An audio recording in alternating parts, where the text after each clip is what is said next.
Bonjour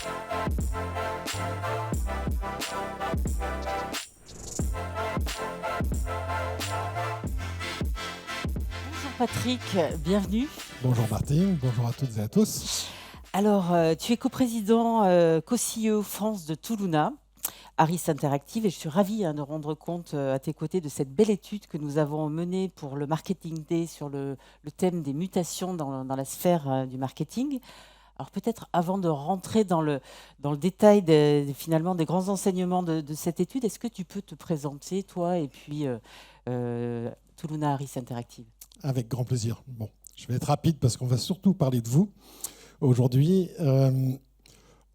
En 2 mots, je suis un des 2 cofondateurs d'Harris Interactive à l'origine, avec Nathalie Perriot-Combo que je vois ici, qui est devenue Toulouna Harris Interactive, parce qu'on a vécu quelques mutations, on a grandi, on fait partie d'un groupe plus important, et récemment, qui est devenu Toulouna Harris Interactive Metrics Lab. Je vous rassure, il y a beaucoup de marques, mais avec l'acquisition récente de Metrics Lab par le groupe Toulouna. Et donc, j'ai le plaisir aujourd'hui de co-diriger ces entreprises qui ont une ADN commune et une mission commune qui est de vous accompagner dans la compréhension de vos consommateurs, vos clients, vos prospects, vos salariés, enfin tout votre écosystème, en les écoutant et surtout en vous aidant à prendre des décisions dans un monde évidemment en mutation, mais aussi dans un environnement de travail en pleine mutation. Aujourd'hui, un de nos grands sujets, c'est l'intégration de l'intelligence artificielle dans l'écoute des consommateurs, des clients, dans l'interprétation de ces résultats. Mais on ne parlera pas de ça aujourd'hui, on va surtout parler de vos mutations. De l'étude dont il est question, justement, alors on voit, effectivement, il y a beaucoup besoin de décrypter un petit peu ces consommateurs et leurs attentes. Et Toulouna Harris Interactive y aide énormément avec toutes les possibilités d'études.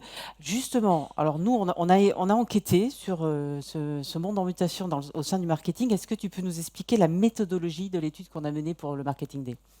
Oui, on a fait quelque chose d'assez classique, mais d'assez ambitieux. Compte tenu du sujet, on a décidé en amont de travailler en workshop, en intelligence collective, dans nos locaux, avec une dizaine de participants qui sont peut-être dans la salle, des CMO, pour poser le sujet. De quoi parle-t-on quand on parle de mutation, de transformation? Quels sont les enjeux? Pour pouvoir ensuite adresser un questionnaire tout simplement à des directeurs marketing, ce que l'on a fait entre le mois d'octobre et le mois de novembre.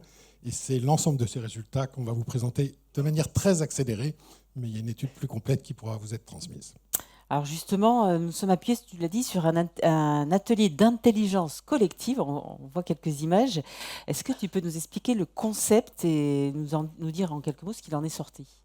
Oui, l'intelligence collective, comme son nom l'indique, c'est faire appel à l'intelligence, mais partager ces différentes intelligences. Donc on réunit, très souvent on le fait avec vos clients, là en l'occurrence on l'a fait avec vous, et on travaille par exercice, par rebond, parfois en présentiel, c'est ce que l'on a fait dans notre atelier, on a un lab dans nos locaux, parfois à distance aussi quand ça s'y prête.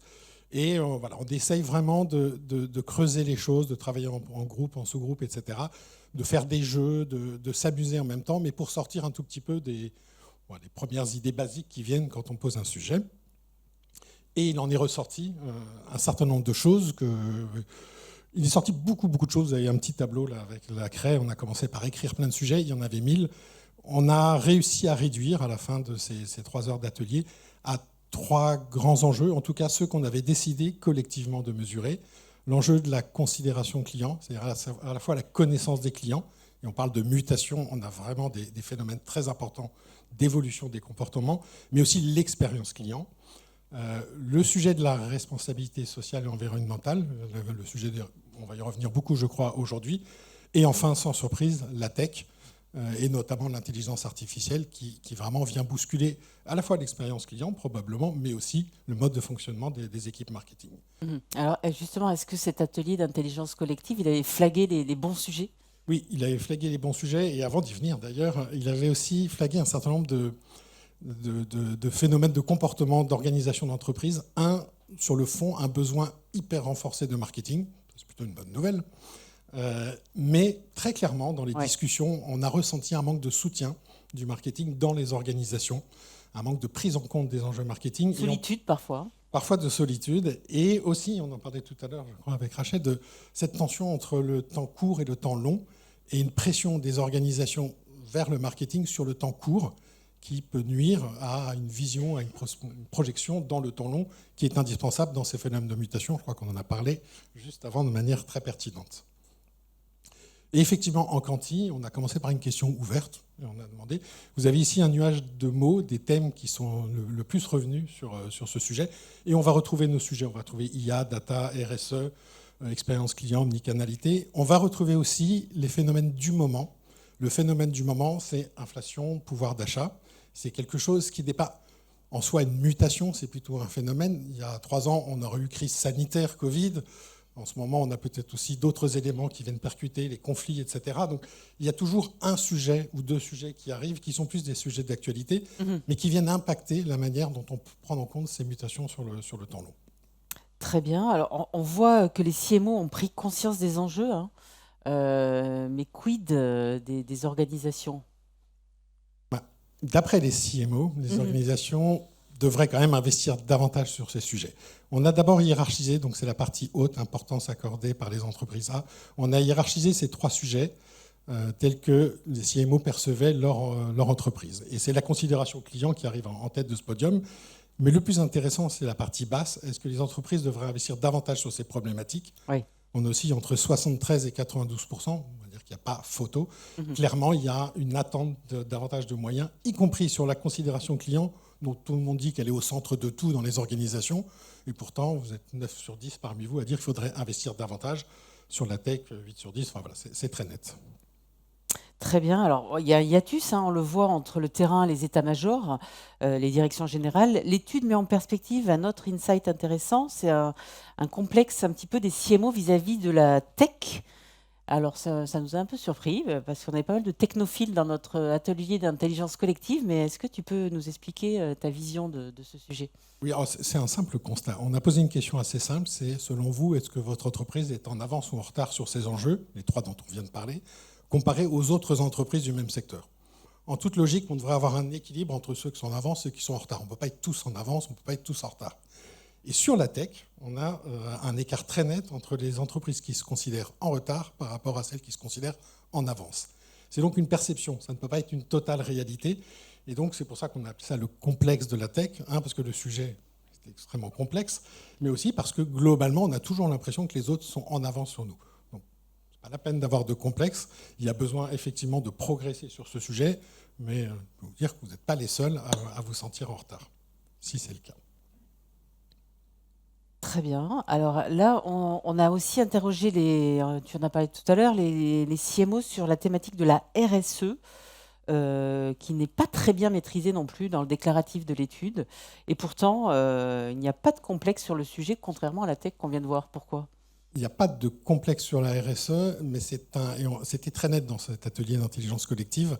Il y a un sentiment de manque de maîtrise du sujet dans les organisations, mais le sentiment que c'est valable partout, dans toutes les entreprises. C'est un sujet qui est jugé prioritaire, dont on ne sait pas trop qui s'en occupe vraiment, et dont le marketing parfois hérite sans en avoir la totale maîtrise. Et donc, il n'y a pas de complexe, mais il y a une difficulté à l'appréhender. Et au-delà de la difficulté, une frustration compte tenu de sentiment qu'on peut avoir chacun que c'est un sujet important pour notre avenir collectif. Absolument. Alors, quelles sont les solutions pour aider les professionnels à relever ces défis, justement, mais on le verra après. Tu voulais rajouter quelque chose peut-être sur ce sujet ? Exactement. On va y venir aux solutions. Il y a un élément aussi très important, c'est que ces sujets sont jugés mal maîtrisés par les CMO. Vous avez moins de la moitié des CMO qui estiment personnellement avoir ne serait-ce qu'une assez bonne maîtrise des sujets tech. Compte tenu du fait que c'est un sujet prioritaire pour les entreprises et pour le marketing, il en va de même pour la RSE, on en est à 67%, c'est assez faible, et surtout le très bonne maîtrise est très faible, alors qu'ils sont amenés, c'est la partie droite du slide, à y travailler assez fréquemment. Donc il y a vraiment, et ça explique peut-être ce complexe de la tech, un manque de maîtrise personnelle du sujet. Et du coup, on va revenir aux solutions. Absolument, c'est ça qui intéresse un petit peu. Voilà. Effectivement, une fois qu'on a posé le constat, est-ce qu'il y a des pistes pour remédier au sujet que l'on ne maîtrise pas? Il y a une solution qui saute aux yeux dans cette question ouverte, dans ce nuage de mots, c'est la formation. Et c'était très net aussi dans nos sessions.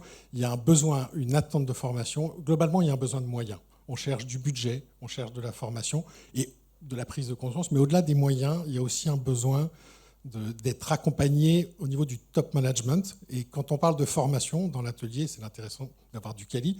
Ce n'est pas uniquement la formation des équipes marketing, mais c'est la formation aussi du top management aux enjeux, aux nouveaux enjeux, et notamment sur la partie tech, mais également sur la RSE, pour avoir vraiment une stratégie. On en parlait tout à l'heure avec les exemples notamment des SNCF, savoir se projeter en fonction de ces mutations et de se dire, je vais où demain, j'y vais comment. Et à ce moment-là, il y a une feuille de route pour le marketing qui peut fonctionner.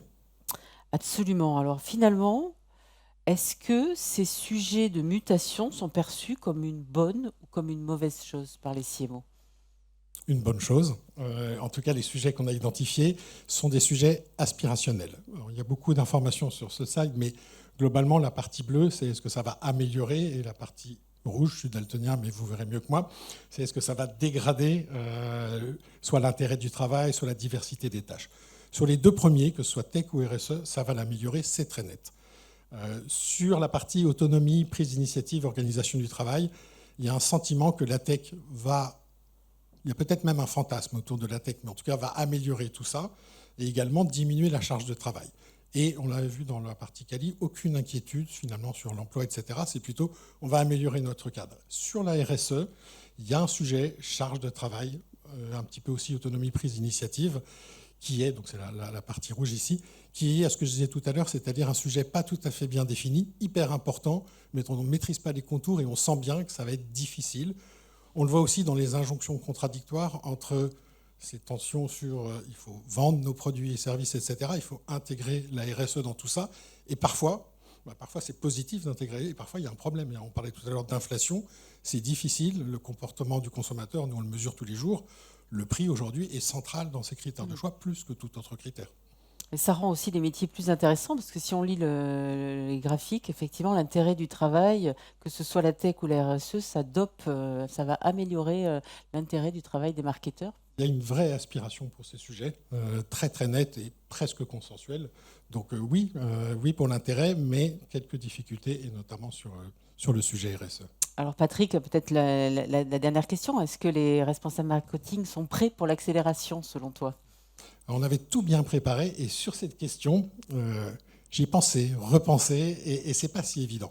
Je dirais oui dans l'esprit. C'est-à-dire que, il y a une vision partagée des enjeux, et c'est une bonne nouvelle. C'est-à-dire qu'on est collectivement capable de se projeter, de dire où l'on va. Quand on regarde quand même l'étude, on se rend compte qu'il y a quand même des barrières internes à lever. Et je vous engagerai à peut-être regarder, utiliser cette étude et la communiquer pour faire savoir s'il y a des besoins de formation, s'il y a besoin de stratégie, s'il y a besoin d'accompagnement.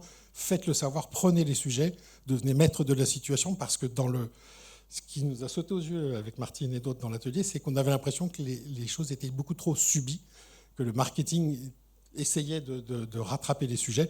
Le marketing doit s'en emparer, parce que ces sujets sont au cœur de l'avenir des entreprises et du marketing des entreprises. Un grand merci Patrick, on Merci peut t'applaudir. Merci pour cette étude.